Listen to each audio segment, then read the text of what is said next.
तो आज की इस क्लास में एनसीईआरटी की लाइन टू लाइन का हम पोस्टमार्टम करने वाले हैं कि एक ही डायग्राम में उन्होंने वर्षण और अंडाशय के बारे में एनसीईआरटी में दिया गया, लेकिन अब पीयूष ग्रंथि को बच्चों मास्टर ग्लैंड भी कहा जाता है। किसकी लाइन है बच्चों? एनसीईआरटी की। तो आपको ये अच्छी तरह से ध्यान रखना है कि भाई हेलो बच्चों, आज आप पढ़ेंगे रासायनिक समन्वय तथा एकीकरण के बारे में।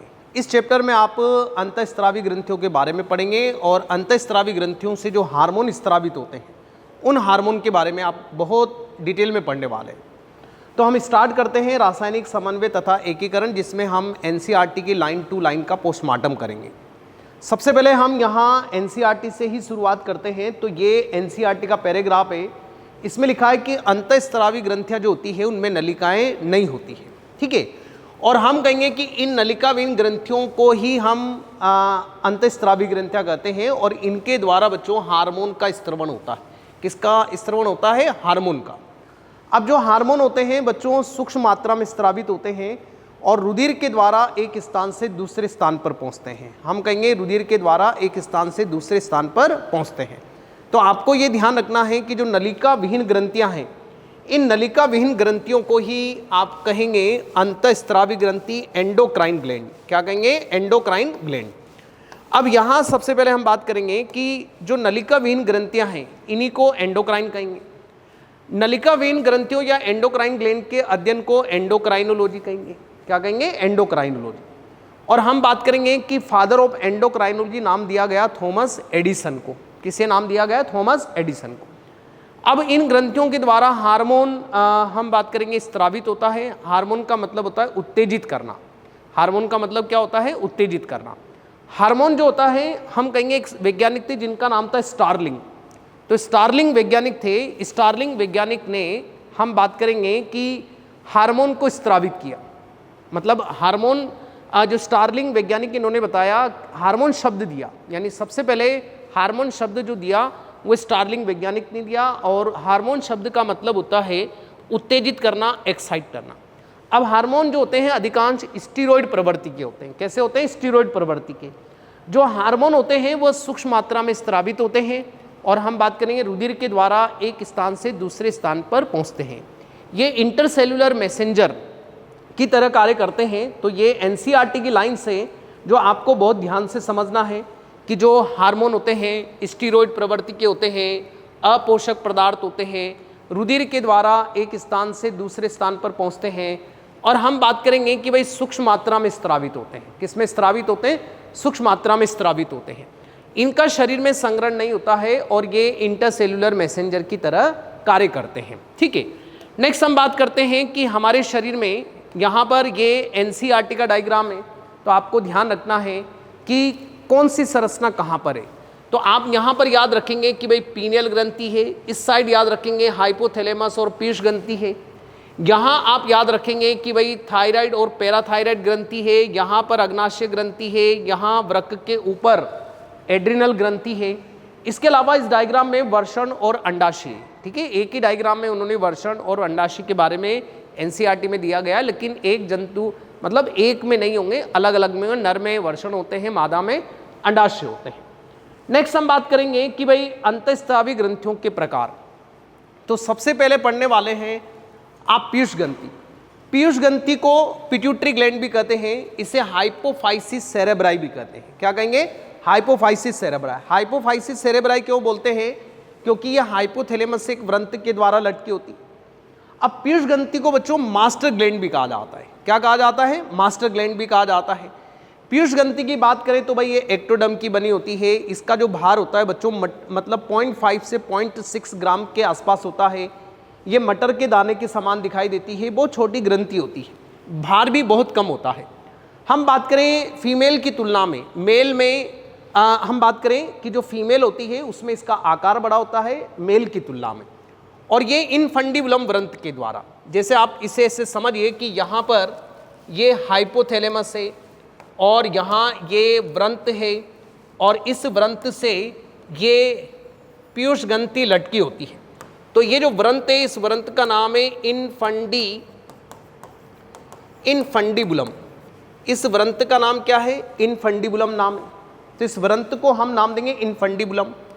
और यहाँ पर बच्चों ये पीयूष ग्रंथि हो गई, और ऊपर क्या हो गया, हाइपोथैलेमस हो गया। क्या हो गया, हाइपोथैलेमस। अब यहां अगर हम एनसीईआरटी के डायग्राम की बात करें तो ये एनसीईआरटी का डायग्राम, एक डायग्राम और ध्यान से देखिए आप, ये एनसीईआरटी का डायग्राम है। अगर हम एनसीईआरटी के डायग्राम की बात करते हैं तो बहुत ही ध्यान से समझिए कि ये हाइपोथैलेमस है। यहाँ पर हम बात करेंगे कि ये हाइपोथैलेमस है, और जो बच्चों हाइपोथैलेमस है इसमें हाइपोथैलेमिक तंत्रिका कोशिकाएं होती है, जिसे तंत्रिका स्त्रावी कोशिका भी कहते हैं। क्या बोलते हैं, तंत्रिका स्त्रावी कोशिका भी कहते हैं। अब हाइपोथैलेमस से एक व्रंत निकलता है, ये व्रंत का नाम है इन्फंडिबुलम, और यहाँ पर ये जो मटर के दाने के समान संरचना है इसे ही हम नाम देंगे पीयूष ग्रंथि। अब पीयूष ग्रंथि के दो भाग होते हैं, एक अग्र पीयूष ग्रंथि और एक पश्च पीयूष ग्रंथि।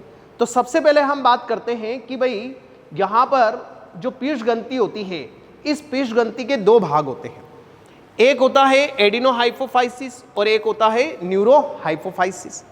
जो एडिनोहाइपोफाइसिस होता है इसके दो भाग होते हैं, पार्स डिस्टेलिस और पार्स इंटरमीडिया।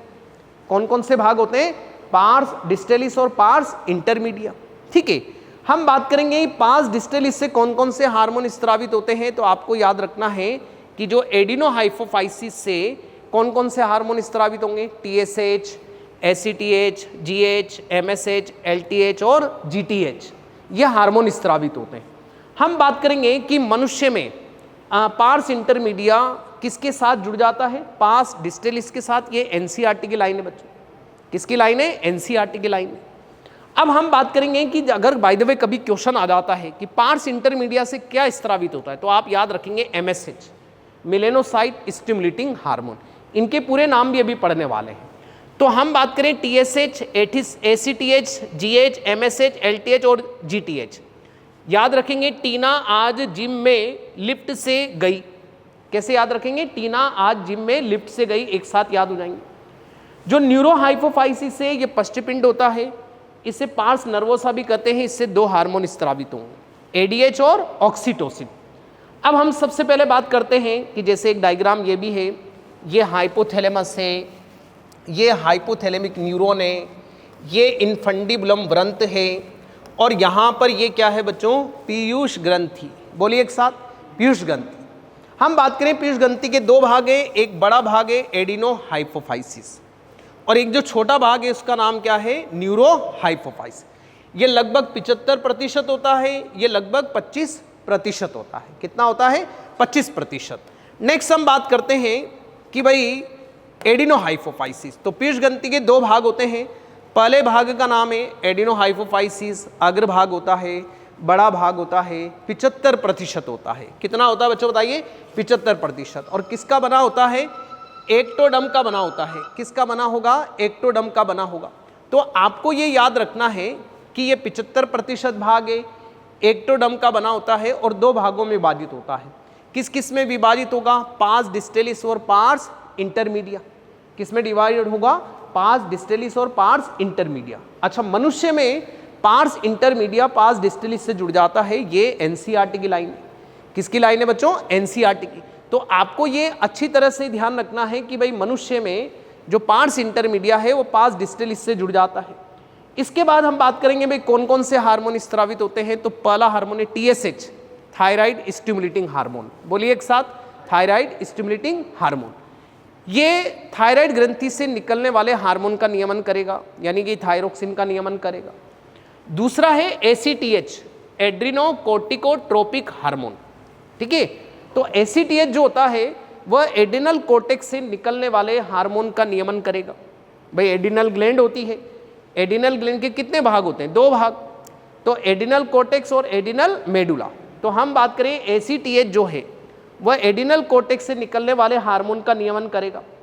इसके बाद हम बात करेंगे यहाँ पर कि भाई टीएसएच, एसीटीएच हो गया। नेक्स्ट हम आते हैं इसके बाद जीएच पर। ठीक है, पहला टीएसएच हो गया, सेकंड हम बात करें एसीटीएच हो गया, थर्ड हो गया ग्रोथ हार्मोन।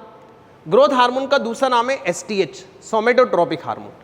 ये जो हार्मोन है ये वृद्धि को प्रेरित करता है, प्रोटीन संश्लेषण को प्रेरित करता है, शरीर की लंबाई बढ़ाता है। ठीक है, प्रोटीन संश्लेषण को प्रेरित करेगा, बोन की लंबाई बढ़ाएगा, शरीर की लंबाई बढ़ाएगा, वृद्धि को प्रेरित करेगा, इसलिए वृद्धि हार्मोन। हम बात करें MSH मेलेनोसाइट स्टिमुलेटिंग हार्मोन। जो MSH है बच्चों, ये त्वचा में जो मेलेनोसाइट कोशिकाएं होती हैं उनमें मिलेनिन पिगमेंट का, मिलेनिन वर्णक का नियमन करता है। किसका नियमन करेगा? मिलेनिन वर्णक का नियमन का कार्य करता है। ठीक है, तो हम बात करेंगे जो MSH है मिलेनोसाइट स्टिमुलेटिंग हार्मोन। ठीक है, मिलेनोसाइट स्टिमुलेटिंग हार्मोन, जो मिलेनोसाइट सेल होती है त्वचा में, उनमें मिलेनिन जो पिगमेंट्स होते हैं उनके नियमन का कार्य करता है। क्या करता है बच्चों? उनके नियमन का कार्य करता है। नेक्स्ट हम बात करते हैं LTH।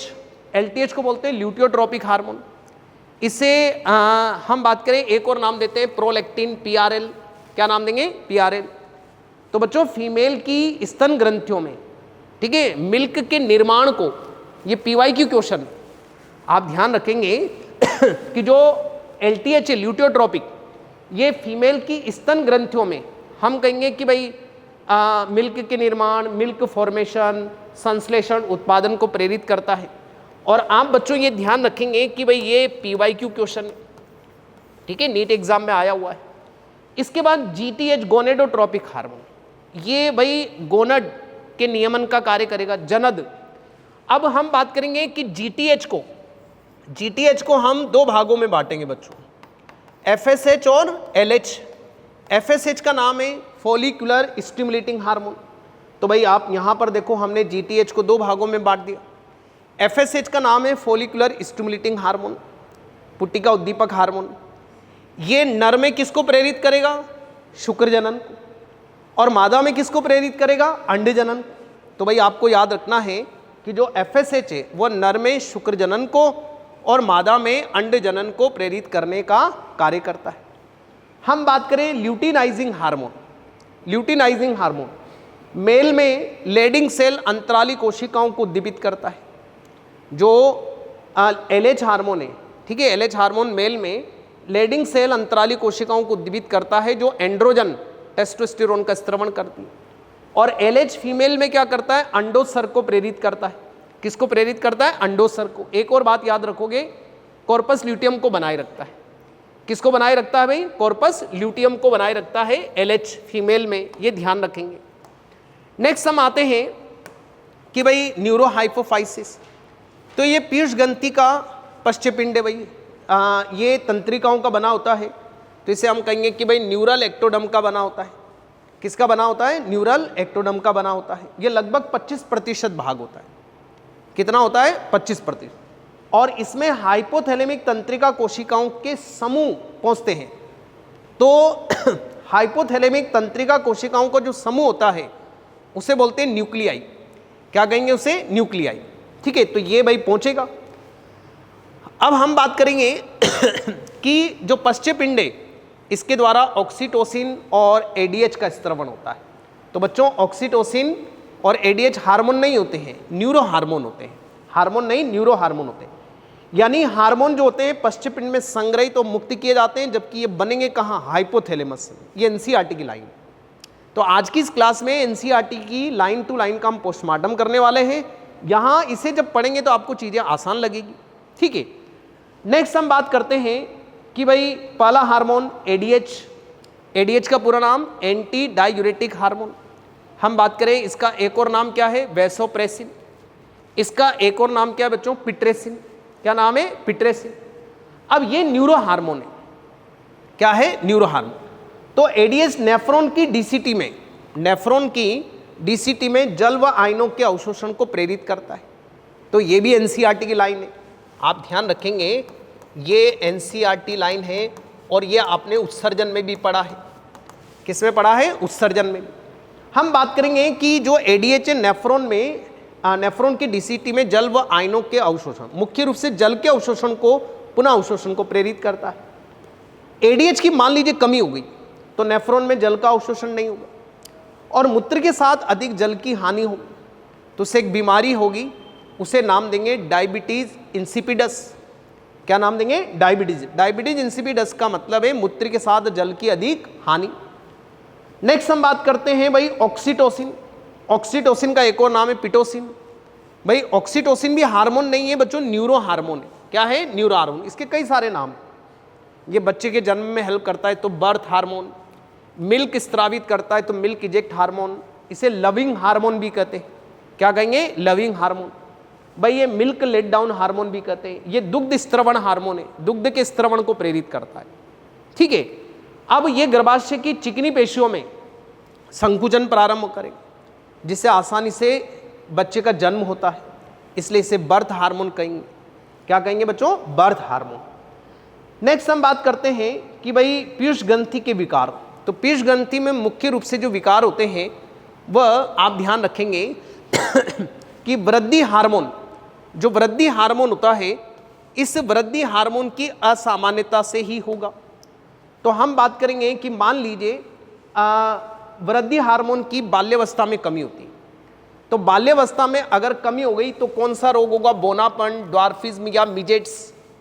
तो बाल्यावस्था में वृद्धि हार्मोन की कमी से आप याद रखेंगे ड्वार्फिज्म या बोनापन रोग होगा। ये ग्रोथ हार्मोन की कमी से होगा। शरीर की लंबाई रुक जाएगी, बोन की लंबाई नहीं बढ़ेगी, प्रोटीन संश्लेषण कम होगा, व्यक्ति छोटा हो जाएगा। ठीक है, व्यक्ति क्या होगा? छोटा। जैसे सर्कस के जो जोकर होते हैं वह, उनमें कौन सी बीमारी होती है? बोनापन या ड्वार्फिज्म। कौन सी बीमारी होगी? बोनापन या ड्वार्फिज्म। महादानवता, जाइडेंटिज्म। ठीक है। तो हम बात करेंगे कि अगर बाल्यावस्था में वृद्धि हार्मोन बढ़ गई, तो अगर वृद्धि हार्मोन बढ़ गई तो शरीर की लंबाई ज़्यादा बढ़ेगी, बोन की लंबाई बढ़ेगी, प्रोटीन संश्लेषण ज़्यादा होगा। 7-8 साल का बच्चा 20 साल का दिखाई देगा, तो उसे नाम देंगे महादानवता, राक्षस हो गया। अभी क्या हो गया? राक्षस। अब हम बात करें एक्रोमिगेली। एक्रोमिगेली का मतलब है वयस्क अवस्था में वृद्धि हार्मोन की अधिकता। तो वयस्क अवस्था में वृद्धि हार्मोन की अधिकता हो गई तो भाई क्या होगा? हम बात करेंगे कि चेहरे की जो बोन है उनमें अनियमित वृद्धि होगी। बोन के टेढ़े मेढ़े होने से व्यक्ति की समय से पहले मृत्यु भी हो सकती है। ये एनसीईआरटी की लाइन। तो एक्रोमिगेली काफ़ी खतरनाक रोग है और ये वयस्क अवस्था में वृद्धि हार्मोन की अधिकता से होता है। नेक्स्ट हम बात करते हैं इसके बाद हाइपोथैलेमस। हमेशा बच्चों याद रखो, पहले पीयूष ग्रंथि पढ़िए, उसके बाद हाइपोथैलेमस पढ़िए, तो हाइपोथैलेमस बहुत आसान लगेगा। हाइपोथैलेमस डायनसिफेलोन के आधार पर होता है, या आप बोल सकते हो कि थैलेमस के आधार पर होता है। हाइपोथैलेमस को मास्टर ऑफ मास्टर ग्लैंड कहेंगे। मास्टर ऑफ मास्टर ग्लैंड, भाई पीयूष ग्रंथि में नियंत्रण करता है। हाइपोथैलेमस को सुप्रीम कमांडर भी कहते हैं। क्या कहेंगे? Supreme commander. और इससे रिलीजिंग हार्मोन और संदमक हार्मोन, ठीक है, रिलीजिंग हार्मोन और संदमक हार्मोन स्त्रावित होते हैं। अब ये कैसे होंगे? इसका एक सिंपल ट्रिक है, बहुत ध्यान से समझेंगे आप। एक फ्लो चार्ट याद रखेंगे। ठीक है, आप ध्यान से देखो फ्लो चार्ट कैसे समझेंगे कि भाई हाइपोथैलेमस, ठीक है, बहुत ध्यान से समझिए। हम बात करेंगे कि जो हाइपोथैलेमस है, ठीक है, इस हाइपोथैलेमस के द्वारा रिलीजिंग हार्मोन स्त्रावित हो। क्या स्त्रावित होंगे? Releasing hormone. तो हम बात करेंगे कि भाई इससे संदमक हार्मोन भी स्त्रावित होते हैं और रिलीजिंग हार्मोन भी स्त्रावित होते हैं। ठीक है, संदमक हार्मोन भी स्त्रावित होते हैं और रिलीजिंग हार्मोन भी स्त्रावित होते हैं। हम बात करेंगे रिलीजिंग हार्मोन में, जैसे TSH RH, ये किसका स्त्रवण करेगा? TSH। हम बात करें ACTH RH, किसके स्त्रवण को प्रेरित करेगा? ACTH। ग्रोथ GH RH, तो आपने जो पीयूष ग्रंथि के हार्मोन पढ़े थे, जैसे कि एडिनोहाइपोफाइसिस, तो एडिनोहाइपोफाइसिस आपने पढ़ा भी, किससे क्या क्या स्त्रावित हो रहा था? TSH, ACTH, GH, MSH, LTH, GTH। बस आपको कुछ नहीं करना, उनके पीछे क्या लगा दो? RH।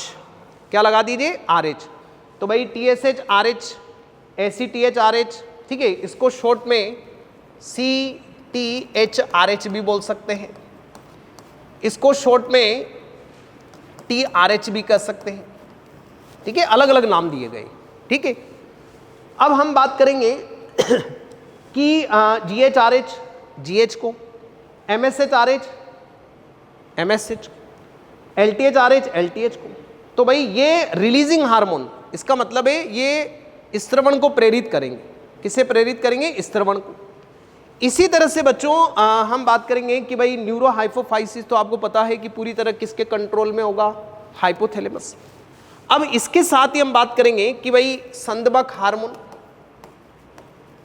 संदबक हार्मोन भी होते हैं। तो संदबक हार्मोन को हम नाम देंगे इनहिबिटिंग हार्मोन, इनको नाम देंगे इनहिबिटिंग हार्मोन, ठीक है।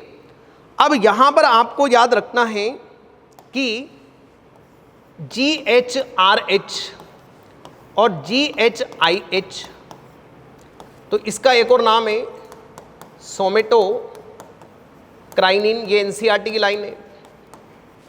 और हम बात करेंगे कि भाई GHIH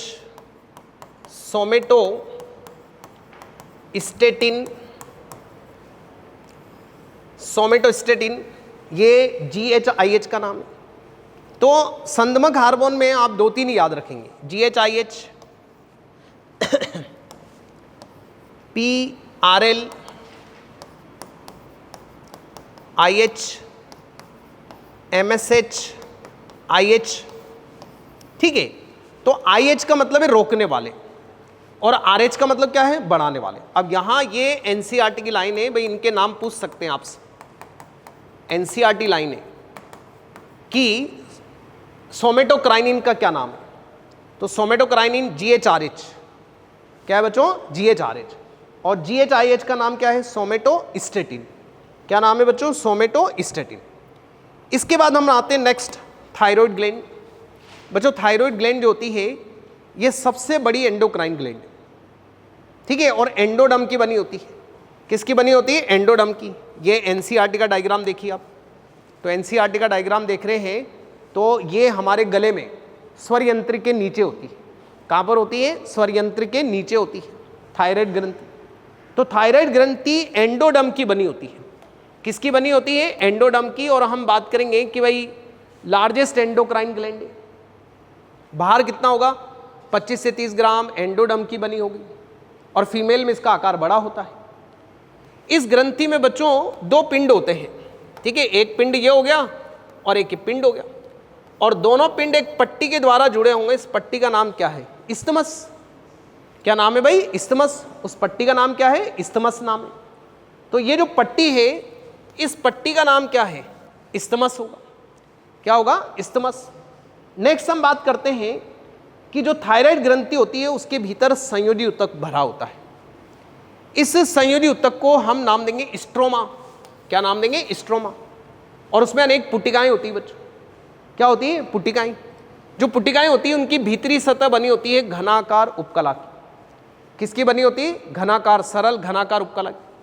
और इन पुटिकाओं के द्वारा क्या स्त्रावित होता है बच्चों, थायरोग्लोबुलिन। ये निष्क्रिय हार्मोन है। इसके अलावा जो संयोजी ऊतक होता है इसमें सी आकार की कोशिकाएं पाई जाती है। ये जो सी आकार की कोशिकाएं हैं इनका नाम है सी सेल या पैराफोलिकुलर सेल। तो इनका नाम है सी सेल या पैराफोलिकुलर सेल, ये अच्छी तरह से आप याद रखेंगे।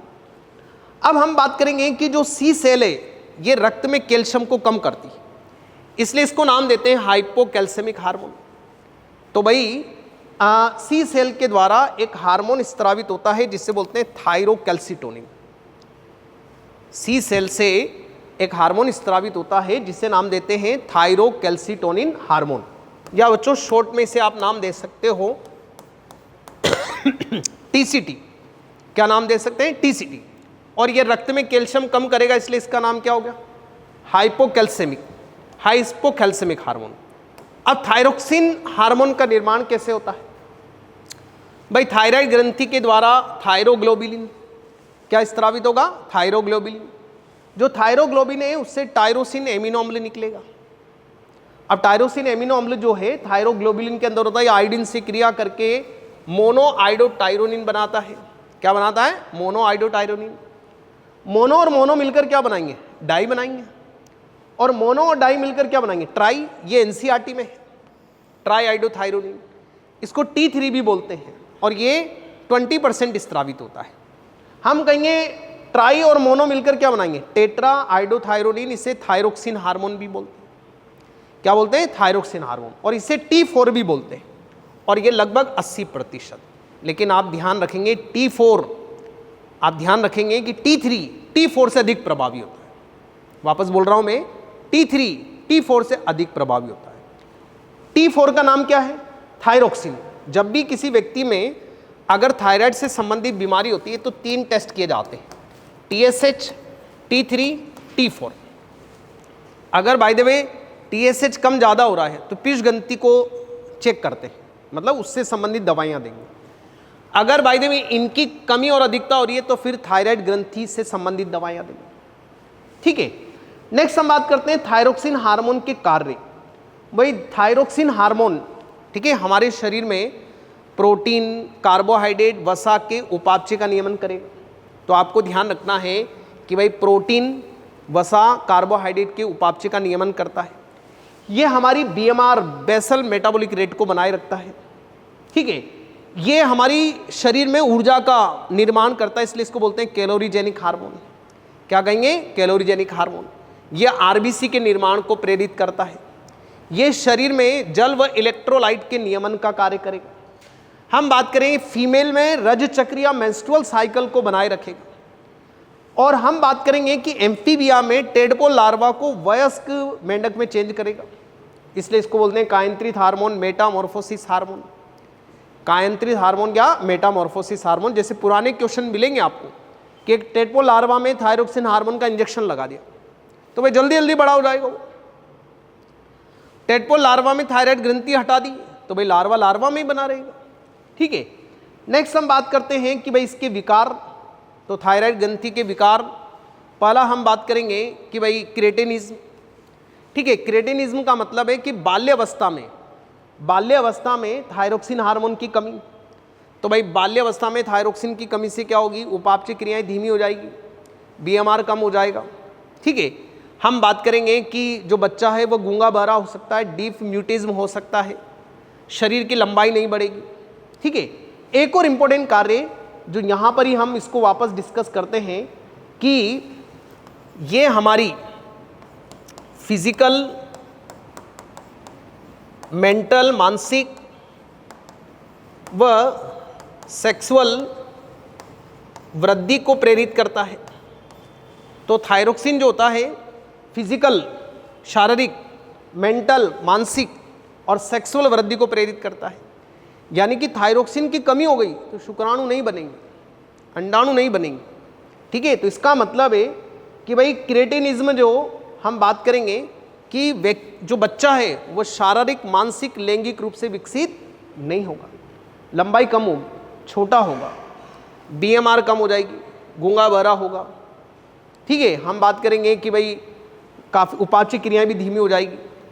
उसके बाद मिक्सोडीमा। मिक्सोडीमा क्या है? अगर वयस्क में थायरोक्सिन की कमी हो, वयस्क में अगर थायरोक्सिन की कमी हो तो उसको बोलते हैं मिक्सोडीमा। तो BMR कम हो जाएगी। ठीक है, आलसीपन बना रहेगा, हेयर लॉस हो जाएगा, फीमेल में रज चक्र अनियमित हो जाएगा। तो ये जो लक्षण है किसके? मिक्सोडीमा। उपापचय क्रियाएं धीमी हो जाएगी, BMR कम हो जाएगी, ब्लड प्रेशर भी कम हो जाएगा, ब्लड शुगर भी कम हो जाएगा। घेंगा रोग को बोलते हैं गलगंड। गलगंड को सिंपल गोइटर, ये पहाड़ी क्षेत्रों में होता है।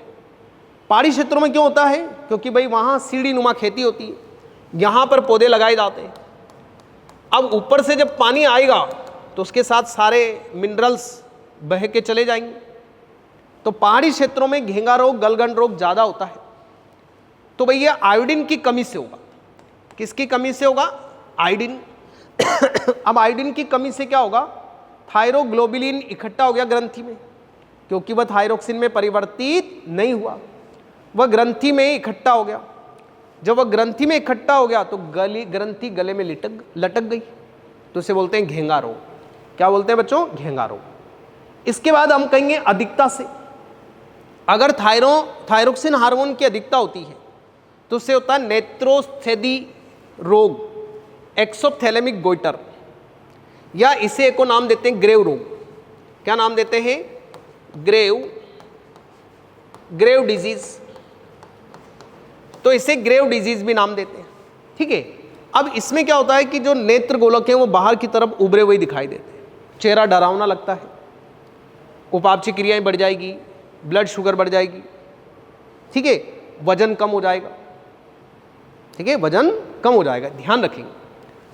तो हम कहेंगे अच्छा इसमें भाई अगर थायरोक्सिन हार्मोन की अधिकता होती है तो ग्रंथि में छोटी छोटी गांठें बन सकती, कैंसर भी हो सकता है। क्या हो सकता है? कैंसर भी हो सकता है। नेक्स्ट हम बात करते हैं पैराथायराइड ग्रंथि। भाई पैराथायराइड ग्रंथि को याद करने का तरीका है, ऐसे करिए आप और पीछे लगा लीजिए आप। तो ये 4 होती है, 2 और 2, और थायराइड ग्रंथि में ही 10 होती है। तो यहाँ पर ये पैराथायराइड ग्रंथि है और ये थायराइड ग्रंथि में धसी होती है पृष्ठ भाग में। तो हम कहेंगे 2 जोड़ी, इसका मतलब 4 संख्या होगी। कितनी संख्या होगी भाई? 4 एंडोडर्म की बनी होती और थायराइड ग्रंथि के पृष्ठ भाग में धसी होती। थायराइड ग्रंथि के पृष्ठ भाग में धसी रहती है। एक वैज्ञानिक थे रेनार्ड, उन्होंने इसे खोजा भाई। और हम बात करेंगे इसके द्वारा पैराथायरोक्सिन हार्मोन का स्रावित होता है, जिसे पीटीएच बोलेंगे। इसे कोलिप वैज्ञानिक ने खोजा बच्चों, इसलिए इसे कोलिप हार्मोन भी कहेंगे। इसे हाइपर कैल्सिमिक हार्मोन भी कहेंगे। क्या कहेंगे? Hyper calcaemic hormone. अब पीटीएच जो है ये क्या करता है? हमारे शरीर में कैल्शियम के अवशोषण को बढ़ाता है और फॉस्फेट के अवशोषण को कम करता है। पीटीएच आहार नाल में भी कैल्शियम के पुनः अवशोषण को प्रेरित करेगा। ये एनसीईआरटी की लाइन है। जो पीटीएच है ये अस्थि के विखनिजी भवन विखंडन को प्रेरित करता है, ठीक है, यानी कि पीटीएच जो है रक्त में कैल्शियम बढ़ाता है। तो पीटीएच को बोलते हैं हाइपर कैल्सेमिक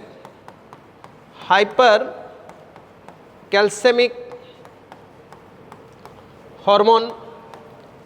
इसे क्या नाम देंगे? Hyper calcemic hormone. तो हम कहेंगे कि भाई इसे हाइपर कैल्सेमिक हार्मोन नाम देंगे। अब ये एनसीईआरटी का डायग्राम है, पृष्ठ भाग लिख लेना आप एनसीईआरटी में, ठीक है। अब पैराथायराइड ग्रंथि के विकार क्या है? पहला है भाई टिटेनी, अपतानिका। ये जो अपतानिका है भाई पीवाईक्यू क्वेश्चन है। तो पीटीएच की कमी से अपतानिका बीमारी हो तो भाई रक्त में किसकी कमी हो गई? कैल्शियम। और मसल में तीव्र खिंचाव या ऐंठन हो जाता है, तो ये पीवाईक्यू क्वेश्चन है। ऑस्टियोपोरोसिस भी पीवाईक्यू क्वेश्चन है, एनसीईआरटी का है। हम बात करेंगे कि भाई अस्थि छिद्रता, तो पीटीएच की अधिकता से होगा। बोन से कैल्शियम कहाँ चला जाएगा? रक्त में। कहाँ चला जाएगा बच्चों? रक्त में। हड्डी से निकल गया, हड्डी से निकलकर रक्त में पहुंच गया। और इससे क्या होगा? बोन में छिद्र हो जाएंगे। जैसे मान लीजिए ये बोन है, अब इस बोन से कैल्शियम निकल रहा है भी, कैल्शियम बाहर जा रहा है। तो अगर कैल्शियम बाहर जाएगा तो हड्डी में छिद्र बन गई। हड्डी में क्या बन गई? छिद्र बन गई। हड्डी में छिद्र बन गई, ठीक है। इसके बाद नेक्स्ट एडिनल ग्रंथि। एडिनल ग्रंथि एक जोड़ी होती है।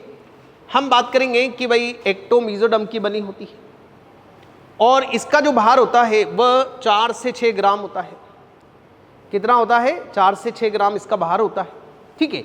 अच्छा, एनसीईआरटी में एक नया अपडेट आया है कि भाई ये वृक्क के ऊपर होती है। कहाँ होती है? वृक्क के ऊपर। ये नया अपडेट है, आप चेंज कर लेना। ये हम बात करेंगे कि भाई हमारे पास एडिनल ग्रंथि के डायग्राम है, तो हम बात करेंगे कि भाई ये वृक्क के ऊपर होती है एडिनल ग्लैंड, और ये इसकी एक और संरचना है, एक और डायग्राम देखेंगे आप। तो वृक्क के ऊपर होती है। आप ये ध्यान रखेंगे कि भाई ये एनसीईआरटी का अपडेट है। किसका अपडेट है? एनसीईआरटी का अपडेट है बच्चों, ध्यान रखेंगे। नेक्स्ट हम बात करते हैं कि भाई एडिनल ग्रंथि एक जोड़ी होती है, एक्टोमीजोडर्म की बनी होगी। इसका जो भार होता है वो 4 से 6 ग्राम होता है और वृक्क के ऊपर स्थित होती है, ठीक है। ये नया अपडेट है 2025 का, ठीक है। हम बात करें 3F ग्लैंड कहेंगे कि भाई फियर, फाइट और फ्लाइट, और 4S ग्लैंड भी कहेंगे क्योंकि ये सोल्ट का नियमन करती है, शुगर का नियमन करती है, सेक्स का नियमन करती है, स्ट्रेस का नियमन करती है, इसलिए इसे 4S ग्लैंड भी कहेंगे। नेक्स्ट हम बात करें भाई एडिनल ग्लैंड जो होती है इसके 2 भाग होते हैं, एक एडिनल कोर्टेक्स और एक एडिनल मेडुला। एडिनल कोर्टेक्स बच्चों लगभग 80% भाग होता है। कितना भाग होगा? 80%। और आप ये ध्यान रखेंगे कि ये वाला जो भाग है ये मीजोडर्म का बना होता है। किसका बना होता है? मीजोडर्म का। अब एडिनल कोर्टेक्स के 3 भाग होते हैं। कितने भाग होते हैं? 3। Zona glomerulosa, zona fasciculata, zona reticularis. ठीक है। जोना ग्लोमेरुला से मिनरेलोकोर्टिकोइड्स हार्मोन स्त्रावित होते हैं।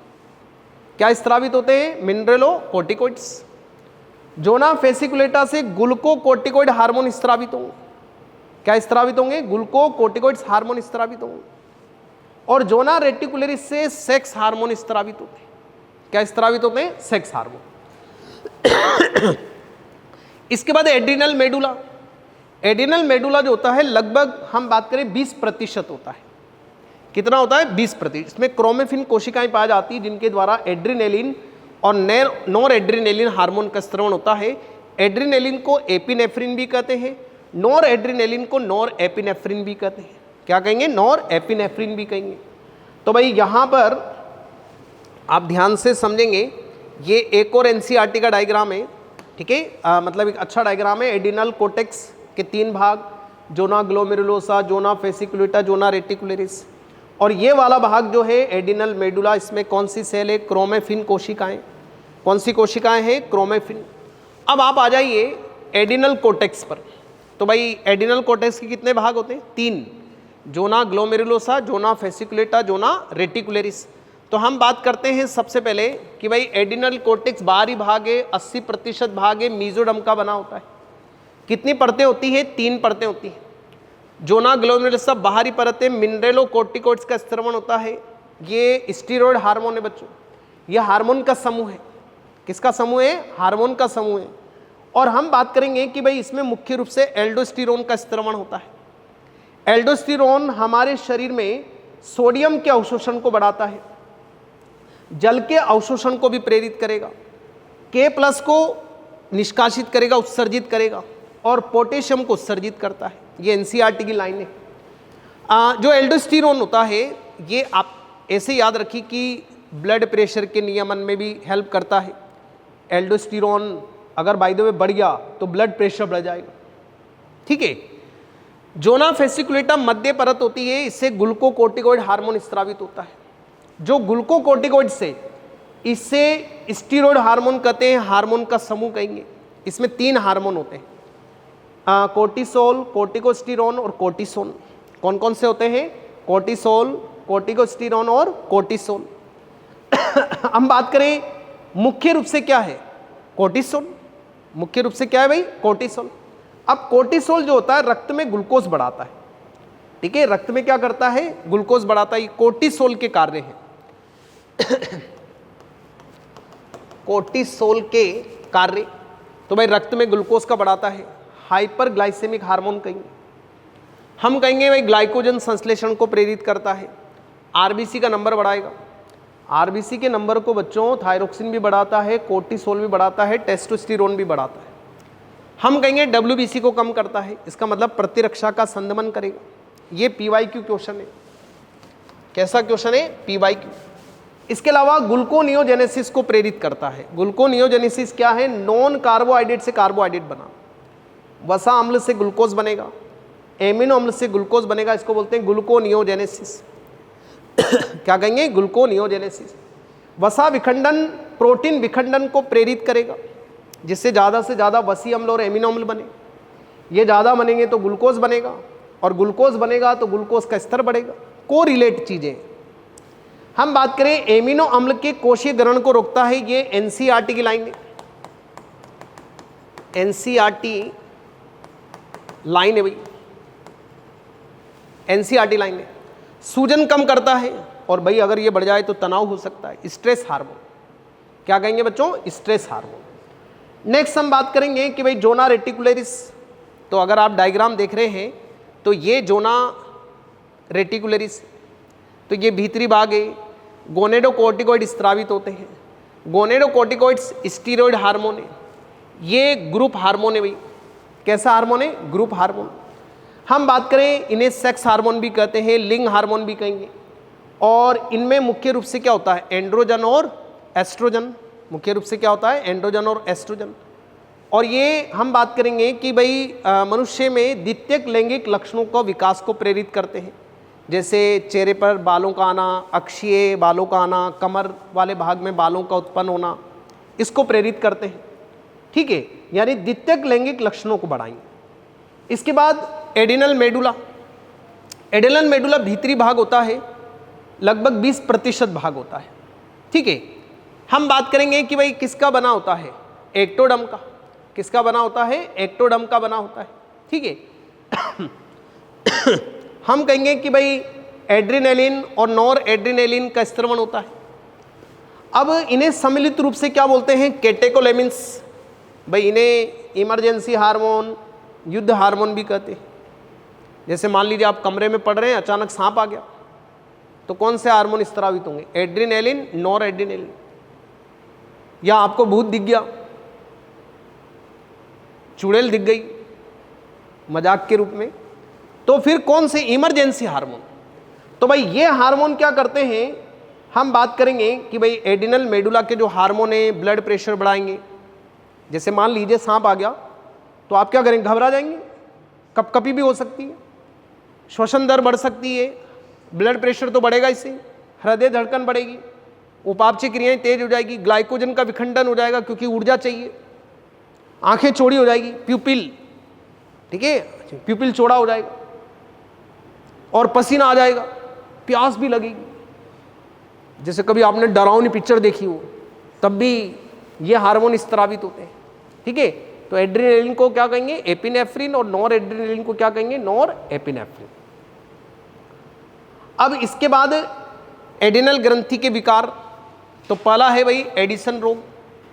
एडिसन जो रोग है, हम बात करें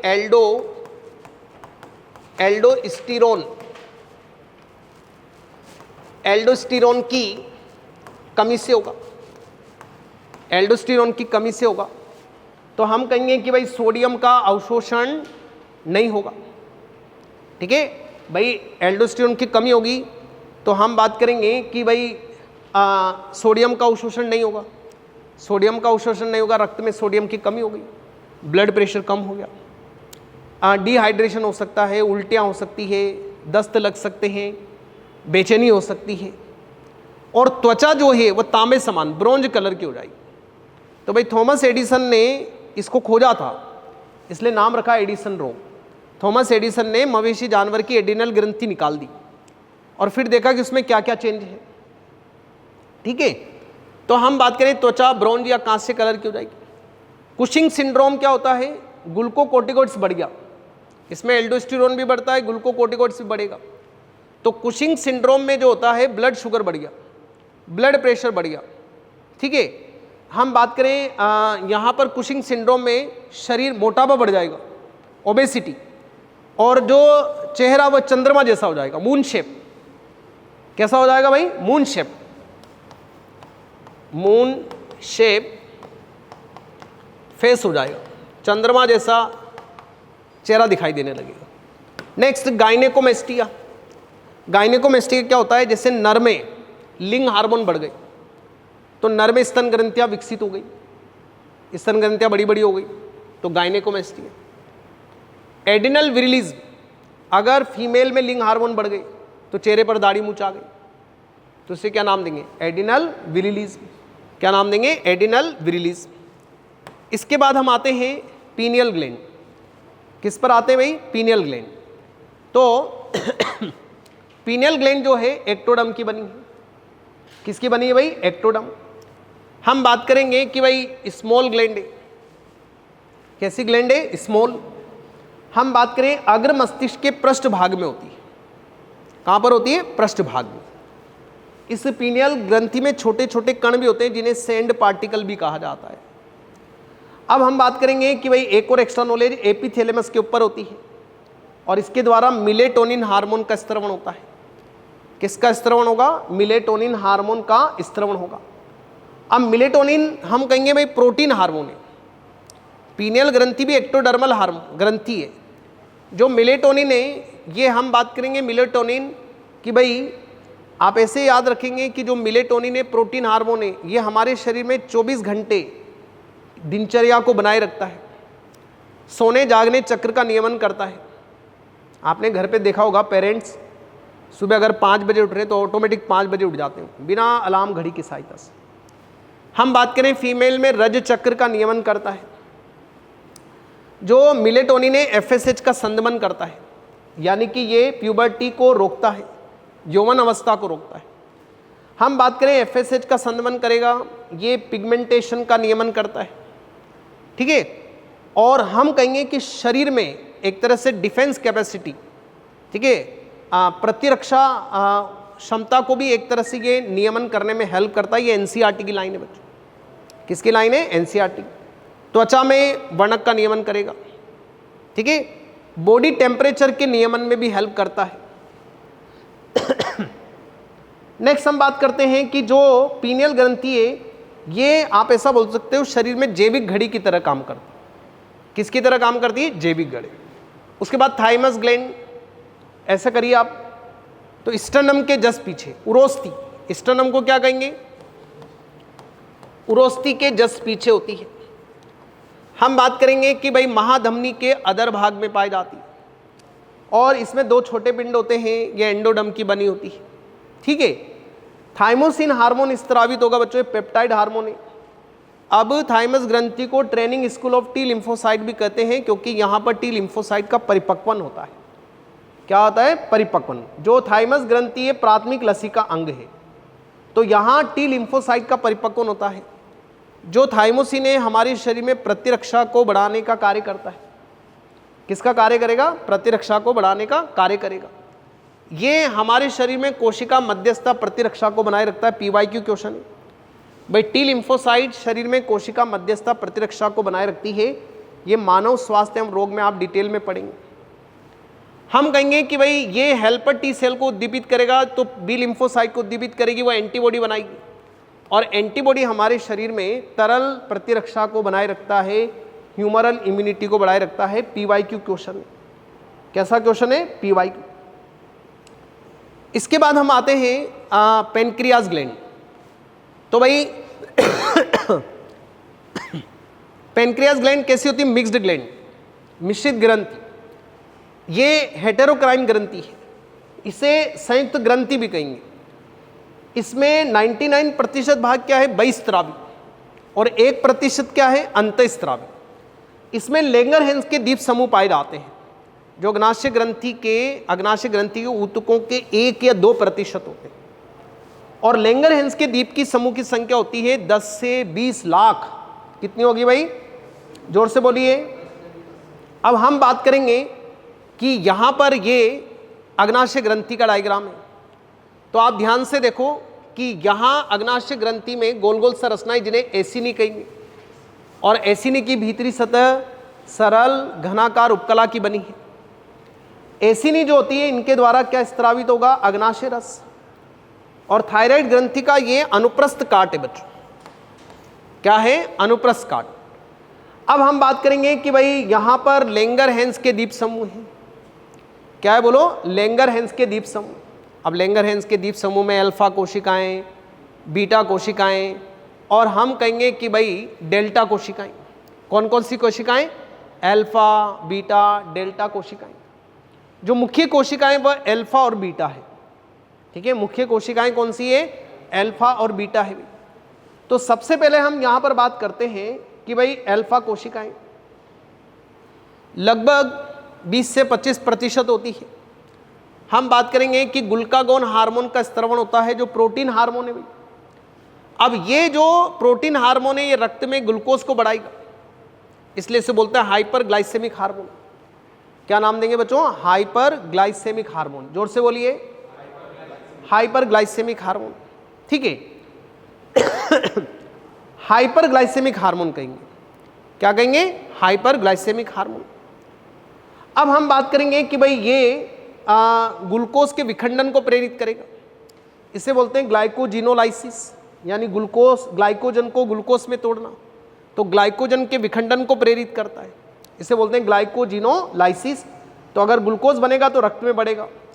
ग्लूकोनियोजेनेसिस को प्रेरित करेगा, यानी कि वसा अम्ल एमिनो अम्ल से क्या बनाएगा? ग्लूकोज। तो रक्त में ग्लूकोज बढ़ेगा, हाइपर ग्लाइसेमिक नाम देंगे। हम बात करेंगे कि भाई ये लिपोजेनेसिस, प्रोटियोजेनेसिस को रोकेगा, और हम बात करें वसा विखंडन, प्रोटीन विखंडन, लिपोलाइसिस, प्रोटियोलाइसिस को प्रेरित करेगा। ठीक है, उसके अलावा हम बात करेंगे कि भाई मतलब ये एक तरह से रक्त में ग्लूकोज बढ़ाएगा। ठीक है, तो आप याद रखो, वसा विखंडन को प्रेरित करेगा, प्रोटीन विखंडन को प्रेरित करेगा, लिपिड के निर्माण को रोकेगा, प्रोटीन के निर्माण को रोकेगा। ठीक है, अब नेक्स्ट आते हैं हम कि भाई जो ग्लूकागोन है ये कोशिकाओं को भी ग्लूकोज के ग्रहण करने को, एमिनो अम्ल को ग्लूकोज के ग्रहण करने को रोकने का काम करेगा ताकि रक्त में ग्लूकोज बढ़ा रहे। इसके बाद हम आते हैं बीटा सेल। भाई 60 से 65% होती है, इंसुलिन का स्रवण करेगी।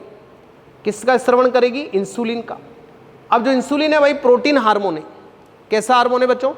Protein hormone. कितने एमिनो अम्ल होंगे? 51, और इसमें 2 पॉलीपेप्टाइड चेन होती है, ए और बी। ए में कितने एमिनो अम्ल हैं? 21, और बी में कितने? 30। अब हम बात करें इंसुलिन के कार्य, तो इंसुलिन के कार्य हम बात करेंगे कि भाई इंसुलिन ग्लूकोज, रक्त में ग्लूकोज को कम करता है, इसलिए क्या नाम देंगे? Hypoglycaemic hormone. यानी ये ग्लूकोज को किस में बदल देगा? ग्लाइकोजन में। किस में बदल देगा? तो इसको, ये ग्लाइकोजेनेसिस को प्रेरित करता है। तो आपको ध्यान रखना है, ग्लाइकोजेनेसिस को प्रेरित करता है। हम बात करेंगे कि भाई एडिपोसाइट, हिपेटोसाइट कोशिकाओं को ग्लूकोज के ग्रहण करने के लिए प्रेरित करेगा ताकि रक्त में ग्लूकोज कम हो। प्रोटीन के निर्माण को प्रेरित करेगा, वसा के निर्माण को प्रेरित करेगा, ग्लाइकोजेनेसिस को प्रेरित करेगा, ज़्यादा से ज़्यादा ग्लाइकोजन का निर्माण हो ताकि रक्त में ग्लूकोज कम हो। हम बात करें ग्लूकोनियोजेनेसिस को रोकता है ताकि ग्लूकोज का निर्माण नहीं हो, क्योंकि इसका नाम ही क्या है? हाइपोग्लाइसेमिक, मतलब रक्त में ग्लूकोज को कम करना। ठीक है, रक्त में ग्लूकोज को कम करना। तो हम बात करें ग्लूकोनियोजेनेसिस की, जो इंसुलिन है वह ग्लूकोनियोजेनेसिस को रोकता है। किसको रोकता है? ग्लूकोनियोजेनेसिस को रोकता है। ठीक है, यानी कुल मिलाकर आपको ध्यान रखना है कि ये रक्त में ग्लूकोज को कम करने का काम करता है, इसलिए इंसुलिन को बोलते हैं हाइपोग्लाइसेमिक हार्मोन। नेक्स्ट, अब इंसुलिन की असामान्यताएं। मान लीजिए एक स्वस्थ व्यक्ति है, हम एक एग्जांपल मान लेते हैं कि भाई एक सामान्य व्यक्ति के 100 ml ब्लड में 100 मिलीग्राम ग्लूकोज है। इसको आप DL में भी यूज़ कर सकते हैं, डेसीलीटर में। अगर मान लीजिए इंसुलिन की कमी होती है तो भाई ग्लूकोज बढ़ेगा, तो इसे नाम देंगे हाइपरग्लाइसेमिया। ठीक है, मान लीजिए ग्लूकोज 100 ml में 150 मिलीग्राम हो जाए तो इसे नाम देंगे हाइपरग्लाइसेमिया। अगर मान लीजिए इंसुलिन और कम हो गया तो हम बात करेंगे 180 मिलीग्राम ग्लूकोज हो गया पर 100 ml, तो इसे नाम देंगे ग्लाइकोसूरिया। क्या नाम देंगे? ग्लाइकोसूरिया। और डायबिटीज़ मेलिटस, अगर मान लीजिए इंसुलिन कम होता गया और रक्त में 300 से 500 मिलीग्राम पर 100 ml हो गया तो इसे बोलते हैं डायबिटीज़ मेलिटस। ठीक है, और अगर मूत्र में कीटोन बॉडी बनने आने लगी तो इसे नाम देंगे कीटोनूरिया।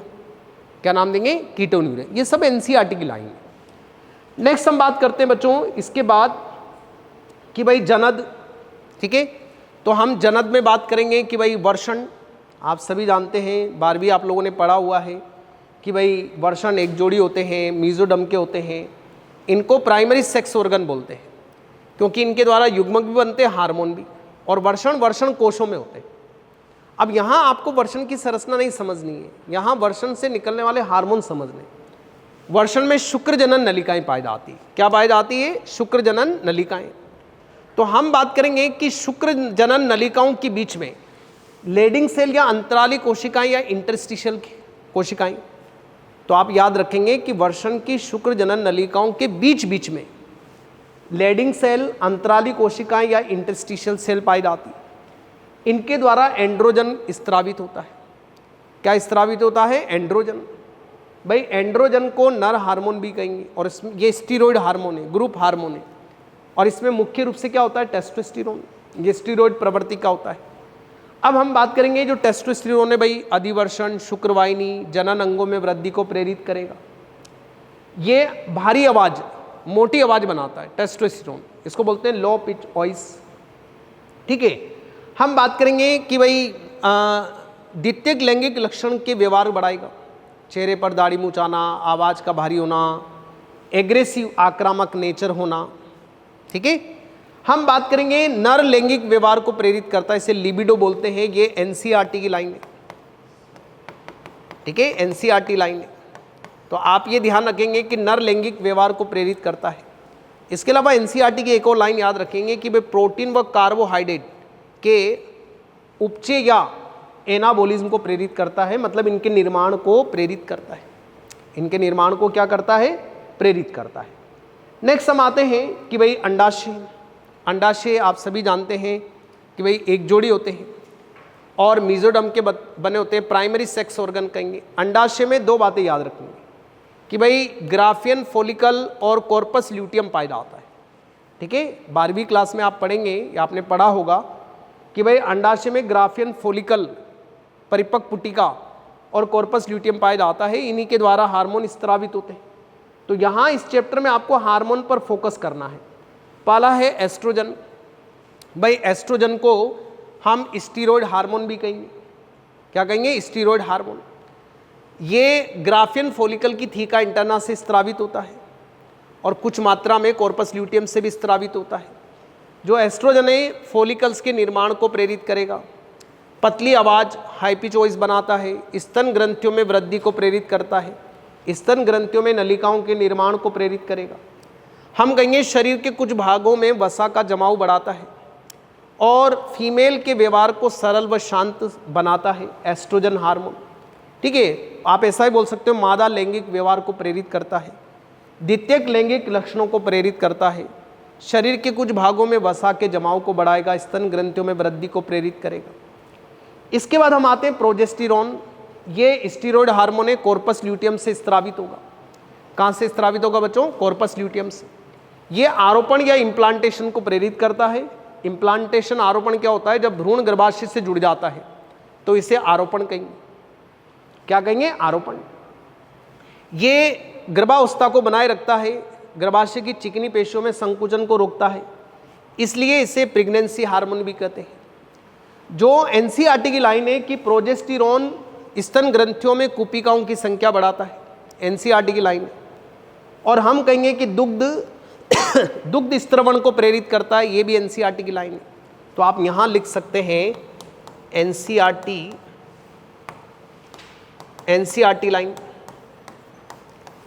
लाइन। ठीक है, नेक्स्ट हम बात करते हैं कि भाई हृदय। तो ये ऑलरेडी आप पढ़ चुके हैं, दोबारा रिवीजन हो रहा है आपका कि हृदय की आलिंद की दीवारों से एएनएफ, एट्रियल नेट्रियूरेटिक फैक्टर स्त्रावित होता है, जो ब्लड प्रेशर को कम करता है। हम बात करेंगे कि भाई एएनएफ क्या होता है? वायु का शीतलक होता है, वैसोडाइलेटर, यानी कि ये ब्लड प्रेशर को कम करेगा। हम बात करें किडनी से रेनिन जेजी सेल से स्त्रावित होता है, वायु का संकुचक होता है और ये ब्लड प्रेशर को बढ़ाता है। यानी रेनिन के विपरीत क्या काम करेगा?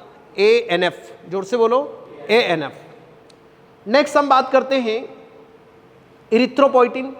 तो भाई किडनी से इरिथ्रोपोइटिन भी स्त्रावित होता है, या आरबीसी का नंबर बढ़ाता है।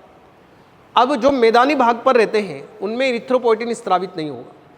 जो पहाड़ी ऊंचाई वाले एरिया में, पहाड़ी पे रहते हैं, ऊंची हाई एल्टीट्यूड पे रहते हैं, ठीक है, जैसे हिमाचल, जम्मू कश्मीर, लेह लद्दाख, तो वहाँ ऊंचाई पर क्या होता है? किडनी से इरिथ्रोपोइटिन ज़्यादा स्त्रावित होता है, तो आरबीसी का नंबर बढ़ गया, तो उनके गाल पर दिखाई देता है, गुलाबी हो जाते हैं, ठीक है, नेचुरल ब्यूटी बन जाते हैं।